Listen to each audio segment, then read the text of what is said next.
Hello বন্ধুরা, তোমরা সবাই কেমন আছো? আশা করি খুব ভালো আছো। এই দেখো, আমি চলে আসলাম উত্তরপাড়া স্টেশনে। ট্রেন ধরবো, ট্রেনে করে ঘুরতে যাব। এই দেখো আমার ছেলে কি করছে, র্যাম্প ওয়াক করছে। এই চলে এলাম আমাদের ডেস্টিনেশন রিসরায়। ঠাকুর দেখতে এসেছিলাম, জগদ্ধাত্রী ঠাকুর। আর তোমরা যারা যারা ঠাকুর দেখতে যাওনি বা এখনো দেখোনি, তাদের জন্য আমি এই ভিডিওটা করেছি। তোমরা দেখো। অনেকেরই অনেক ধরনের সমস্যা হয়, যারা বেরোতে পারে না বা কিছু কারণ, কেউ আবার সঙ্গী খুঁজে পায় না, অনেক ধরনের থাকে। তাদের জন্যই ভিডিওটা করা, আদার্স প্রত্যেকটা বন্ধুর জন্যই করা। আর তোমরা দেখো, প্যান্ডেলগুলোও অসাধারণ হয়েছে। আর প্রতিমাগুলোও তো খুব সুন্দর।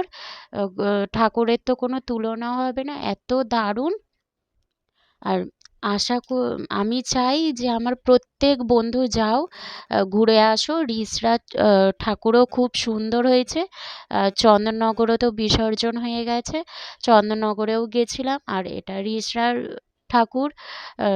রিসরাতেও খুব সুন্দর সুন্দর ঠাকুর হয়েছে, প্যান্ডেল হয়েছে, থিমগুলো আর লাইটিংও তো করেছে খুবই সুন্দর। সেটা তোমরাই দেখো কতটা সুন্দর লাগছে দেখতে। আর আমি বলতে চাই, যারা এই প্যান্ডেলগুলো করে তাদের চিন্তাধারাটা কতটা সুন্দর। মানে কত দিন ধরে তারা এই প্যান্ডেলগুলো তৈরি করে।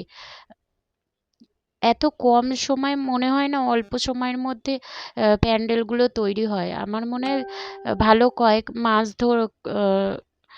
কয়েক মাস আগে থেকেই প্যান্ডেলগুলো তৈরি করা চালু করে দেয়।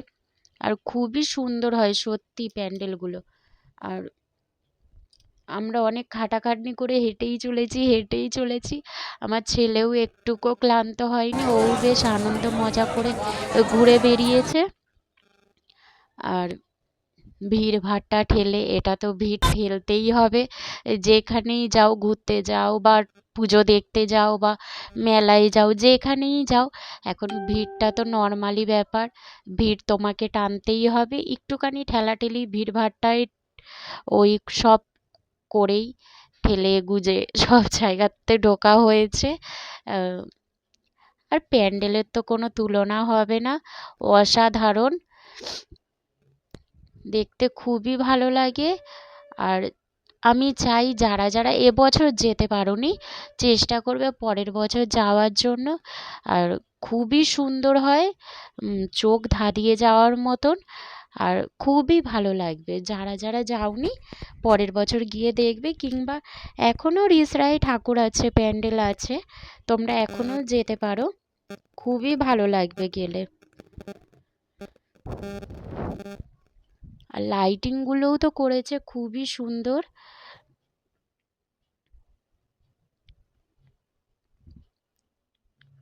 অনেক অনেক লোক হয়েছে, অনেক লোক যাচ্ছে।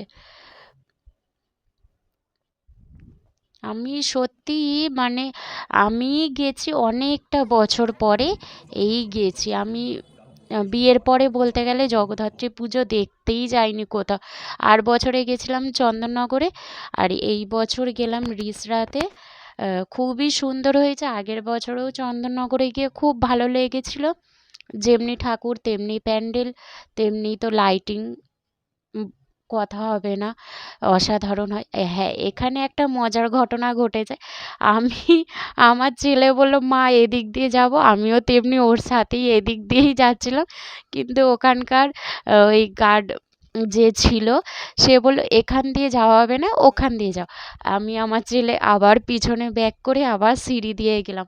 আমি আমার ছেলেকে একটুখানি বকাও দিলাম, হ্যাঁ এত লোকের মধ্যে তুই আমাকে এইবার পিছনে ব্যাক করালি, সেটা কোনো ব্যাপার নয়। ওরকম সিচুয়েশন সবার, অনেকেরই করেছে। অনেকেই যাচ্ছিল, তাদেরকে ফের ব্যাকে পিছন দিকেই করে দিয়েছে, দিয়ে তারা সিঁড়ি দিয়ে গেছে, সেটা কোনো ব্যাপার নয়। আর হ্যাঁ, এই প্যান্ডেলটা দেখো, এটাও সত্যি খুব সুন্দর হয়েছে। যেমনি লাইটিং তেমনি প্যান্ডেল, এটা খুবই সুন্দর লেগেছে আমার। আর তেমনি মিউজিকটাও দিয়েছিল খুব সুন্দর। আর এখানে এই মাঠটার মধ্যে বিশাল বড় বড় মেলাও বসেছে। মাঠ ঠাকুরটা এত বড় প্যান্ডেলটাই হয়েছে এত বড় জায়গা নিয়ে, প্লাস বিভিন্ন ধরনের মেলা, দোলনা, এটা ওটা সেটা, মানে অনেকটা বড় মাঠটা নিয়ে এই পুজোটা হয়েছিল। খুব সুন্দর হয়েছে।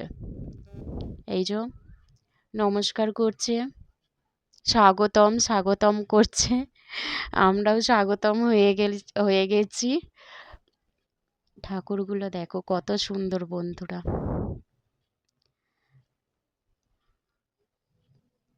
আর হ্যাঁ, এই প্যান্ডেলটা বলো তো কোন ঠাকুরের, কেউ বলতে পারবে কি?